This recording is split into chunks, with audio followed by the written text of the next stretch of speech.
नाज़रीन, सिंध में इंटरमीडिएट जा इम्तिहान जारी आहिनि। मीरपुर ख़ास जे सेंटर ते 11हीं जमात जी ज़ूलॉजी जो पर्चो वक़्त खां अॻु ई आउट थी वियो आहे। इन हवाले सां वधीक अपडेट करण जे लाइ असां टेलीफोन लाइन ते मौजूदु आहे तालिब शहर।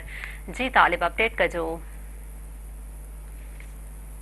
बोर्ड मीरपुर ख़ास पारां जेको 11हीं क्लास जा काल्ह खां वठी इम्तिहान शुरू आहिनि।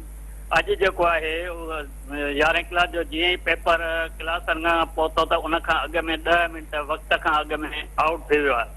उन हवाले सां असांजी तइलीमी बोर्ड कंट्रोलर अनवर अलीम खानज़ादा सां ॻाल्हि थी त वक़्त खां अॻु 10 मिंट पेपर कीअं आउट थियो आहे। हुनजो इहो ई चवणु आहे त केतिरा ई शागिर्द आहिनि ऐं उन्हनि वटि मोबाइल जेके स्मार्ट फ़ोन आहिनि उन्हनि सां व्हाट्सअप ज़रिए जेको सो आउट थी था वञनि। ॿाहिरि जेको आहे सो केर बि कापी नथो खणी वञे या पेपर नथो खणी वञे ऐं ॿाहिरियां शागिर्द बि जेको आहे सो अंदरि दाख़िल नथा थी सघनि। अहिड़ी सूरत हाल सबबु जेको आहे असां सां मुश्किलात हिन वक़्तु पेश अची रही आहे उहा स्मार्ट मोबाइल जे ज़रिए अची रही आहे। ऐं स्मार्ट मोबाइल जेके असां काफ़ी तइदाद में पकड़िया आहिनि। जीअं त कल्ह 20 खां वधीक शागिर्दनि वटां स्मार्ट मोबाइल हथु कया। उन खां सवाइ 23 कापी केस कया आहिनि मुख़्तलिफ़ सेंटरनि ते थरपारकर, उमरकोट ऐं मीरपुर ख़ास में।